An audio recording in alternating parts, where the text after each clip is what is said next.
É possível você conjugar a vida de um cristão com a política? É possível ser um cristão e um político ao mesmo tempo? É compatível o cristianismo com a carreira política? É compatível ser um cristão correto, irrepreensível e, assim mesmo, estar engajado na lida política? É curioso que, nos últimos anos, muitas pessoas têm colocado a sua posição contrária a um cristão fazer parte da política. Dizem assim, bom, um crente não deve fazer parte da política porque toda pessoa que entra na política se corrompe. O poder corrompe. E assim, toma uma medida de omissão, de acovardamento. Talvez até da avestruz que enfia a cabeça na areia e ignora o problema à sua volta. Eu quero dizer para você que a política é legítima.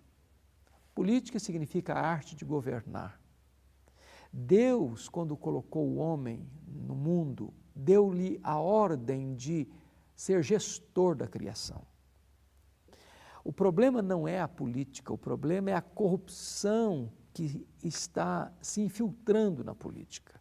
Não é verdade que é o poder que corrompe. O poder revela os corrompidos. É absolutamente legítimo que um homem de Deus, uma mulher de Deus, abrace a causa política. Para isso precisa ter vocação política, precisa ter preparo e precisa ter ética. Nós encontramos homens de Deus que viveram a lida política, e eu vou citar apenas um, Neemias, governador de Jerusalém. Ele chega a testemunhar que os que o precederam oprimiram o povo, mas ele não faria assim por duas razões. Primeiro, por causa do seu temor a Deus. Segundo, pelo seu amor ao povo. A Bíblia diz que quando o justo governa, o povo é abençoado. Mas quando o ímpio, o perverso governa, o povo geme.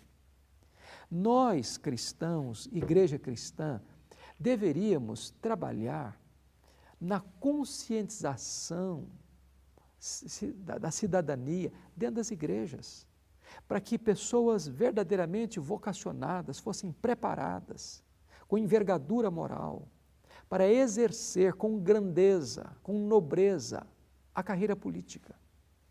A autoridade constituída, diz a Bíblia, é um ministro de Deus para promover o bem e para reprimir o mal.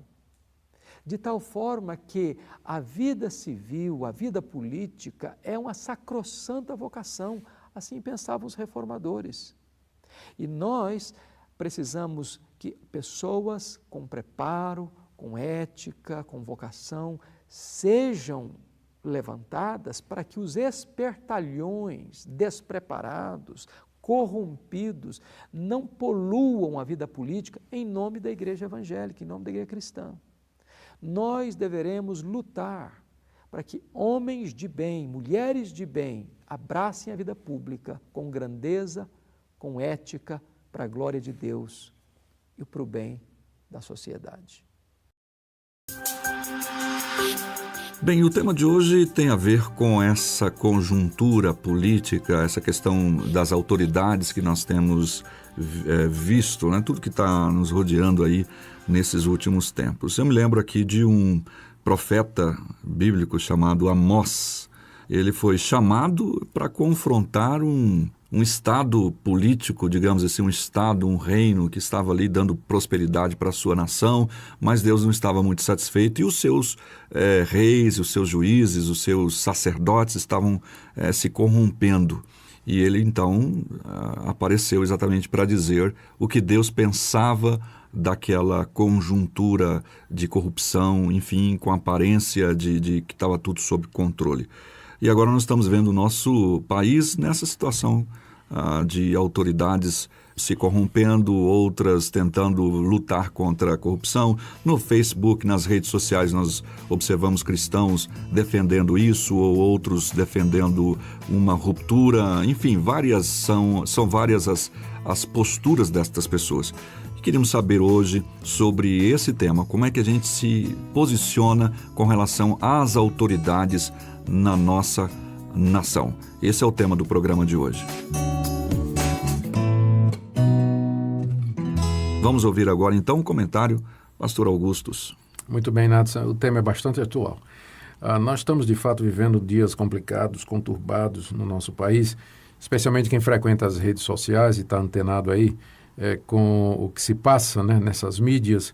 Nós estamos vendo aí movimentações, protestos e publicações, denúncias aí, os resultados de operações da Polícia Federal que investigam corruptos, o grande escândalo da Petrobras, o Petrolão e tudo mais, e o que é que isso pode trazer em termos políticos, né, para o nosso país. Isso tudo nos leva como cristãos a refletir no nosso papel. Exato. Porque o fato de sermos cidadãos do reino celestial não nos exime da cidadania aqui terrena. Nós somos cidadãos brasileiros e temos direitos e deveres, e que nós não podemos negligenciá-los em nome da cristandade. Eu acredito, Nathan, que nos cabe, como crentes em Jesus Cristo, primeiro orar pelas autoridades. O apóstolo Paulo nos ensina isso lá na primeira carta que ele escreveu a Timóteo, no capítulo 2, dizendo que ele quer que todos nós oremos pelos que estão em autoridade, para que nós tenhamos uma vida tranquila, com toda modéstia, para que nós possamos ganhar o pão com tranquilidade. Então esse é o dever número 1 do cristão. Por mais que nós discordemos do atual governo, da presidente Dilma, do partido que hoje domina o cenário político e econômico do país, é nosso dever orar pelas autoridades por uma razão simples. Todas as autoridades que existem foram constituídas por Deus. Não quer dizer que elas estão certas, mas a posição delas, o governo, é alguma coisa que foi estabelecido por Deus. Foi assim que Deus estruturou a sociedade humana. Deus colocou autoridades. Você encontra autoridade na família, o marido é o cabeça da mulher, o cabeça do lar. Você encontra autoridade na igreja, você tem aquelas pessoas que são eleitas para a igreja para serem os líderes espirituais, e você encontra autoridade no governo, na sociedade, que são aquelas pessoas que foram eleitas pelo povo para governar, para elaborar leis justas e aplicar estas leis. Então, só Deus tem autoridade absoluta. E essas autoridades, elas foram concedidas por Deus, elas são dadas por Deus para que a humanidade caminhe em ordem, em paz e se multiplique e encontre aqui nesse mundo o bem comum, a felicidade, enfim, a prosperidade, é o que todos nós desejamos. Então, por esse motivo, pelo fato de que as autoridades procedem de Deus, é que nós devemos orar por elas para que elas acertem, para que elas façam leis justas, para que a polícia faça o seu trabalho, para que os malfeitores sejam punidos, para que os bons cidadãos sejam recompensados, para que haja justiça, para que haja igualdade, para que haja benefício para todos, a partir de um governo que seja justo, um governo que seja, de fato, voltado para o bem do povo. Dito isso, eu creio que, em segundo lugar, os cristãos, além de orar pelas autoridades, devem se submeter a essas autoridades quando essas autoridades estão corretas. Há leis que são justas, há leis que são verdadeiras, há leis que são boas, que são necessárias, e nós devemos nos submeter a elas exatamente porque nós acreditamos, como já dissemos, que toda autoridade procede de Deus. Então o cristão tem que dar um bom exemplo, ele tem que ser um bom cidadão, ele tem que guardar as leis, tem que zelar por elas, a não ser que essas leis venham de encontro à nossa consciência como cristãos. Nós encontramos na Bíblia exemplos do que nós chamaríamos de desobediência civil. No Antigo Testamento, há o caso do faraó, que determinou que as parteiras matassem os meninos dos hebreus. E as parteiras desobedeceram, não mataram. E está dizendo que Deus as abençoou por isso. No Novo Testamento, nós encontramos uma determinação do Sinédrio, que era a autoridade maior em Israel, para que os apóstolos não pregassem mais e não ensinassem mais no nome de Jesus Cristo. Eles simplesmente desobedeceram, dizendo: importa antes obedecer a Deus do que aos homens. Então, quando um governo passa leis que vão contra a minha consciência, a minha liberdade de expressão, liberdade de consciência, liberdade de religião, então nós temos o dever, não é nem a oportunidade, mas o dever de protestar, de reagir e de lutar contra. E há mecanismos para isso. Nós podemos protestar, nós podemos fazer ações legais de inconstitucionalidade. Representações. Fazer representações. Há várias maneiras de fazer isso. E eu creio que parte dentro do sistema democrático cabe também manifestações, se for pacíficas, Natsan. Creio que não tem problema nenhum em cristãos que vão participar de manifestações para expressar publicamente o seu desagrado e protestar contra a corrupção, contra o desmando. Eu não vejo dificuldade, desde que seja pacífica, desde que seja ordeira, respeitosa. Nós temos o direito de fazer isso aí.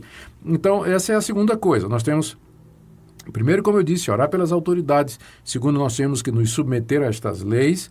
E terceiro, nós podemos protestar quando o governo, de fato, não está cumprindo o seu papel, quando ele não está desempenhando a função para o qual ele foi ali colocado pela população, debaixo de Deus e pela permissão de Deus. E ainda o que nós chamamos de função profética. Uma das coisas que a igreja pode fazer é funcionar como consciência do Estado.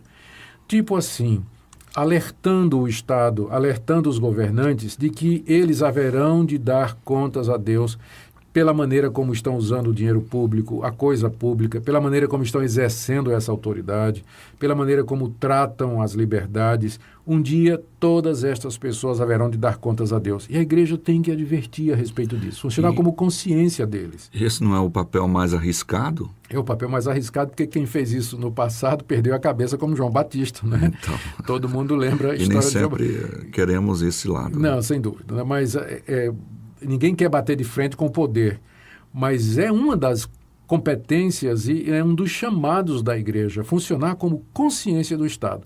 Então a igreja pode levantar a voz, ela pode fazer publicações, ela pode fazer pronunciamentos, ela pode fazer baixo-assinados e expressar publicamente o seu desconforto, o seu descontentamento e alertar as autoridades a respeito de determinadas posturas. Então, eu creio, infelizmente, que essa é uma área em que nós temos falhado aqui no nosso país. De que as igrejas históricas, as igrejas pentecostais, enfim, todas as igrejas, elas poderiam se manifestar mais contra o que está acontecendo em termos de corrupção, de descalabro, de exploração, de injustiça. Poderia haver uma manifestação maior, Natsan? Mas será que não entra aí em voga aquela frase, aquela máxima, sei lá, dizendo política e religião não se misturam, hein? Não se misturam em termos, depende. Eu, por exemplo, não acredito que uma igreja deva ter partido político. Eu não creio que a igreja deva ter partido político. Porque qual é o problema? Uma vez você tem um partido político, uma vez que você tem deputados ou você tem senadores que se chamam de pastores, de bispos e apóstolos e tudo mais, na hora que esse pessoal for pego fazendo corrupção, for pego no esquema de lavagem de dinheiro, como infelizmente acontece, onde é que vai respingar? Exato. Vai respingar na igreja. Então, não creio que a igreja deva fazer política partidária, mas ela pode encorajar os seus membros a votar corretamente, a usar do sistema democrático, dos recursos que existem no Brasil hoje, para protestar, para levar avante o direito, para fazer ouvir a voz, mas não creio que a igreja deva se envolver em política partidária. Sim, ela não deve se envolver como igreja, mas como é que fica a questão? Há pessoas vocacionadas por Deus para a área política? Eu creio sim, creio que as igrejas deveriam preparar jovens, não é? Preparar jovens para trabalhar na política, dar-lhes uma cosmovisão cristã, ensinar os valores cristãos e fazer uma política boa, porque a política em si é boa, não tem nada errado com isso, não é? O que está de errado é a politicagem e a política que é feita com o objetivo de trazer benefícios para o indivíduo que é político. E aí passa por corrupção e uma série de outras coisas que nós conhecemos, as operações Lava Jato e outras estão por aí. Então, Eu creio que é nosso dever como cristãos participar ativamente. Não creio que a igreja como instituição deva participar da política partidária, mas ela deve sim estimular, preparar e encorajar os seus membros a se envolver. Então está aí a nossa conversa sobre isso, como foi colocado pelo pastor Augusto, os 3 aspectos que você pode guardar: orar, protestar e se preparar para assumir quando Deus chamar para essa vocação, sem se misturar com aquilo que é corrupto, sendo o servo de Deus chamado para todas as áreas. É isso aí.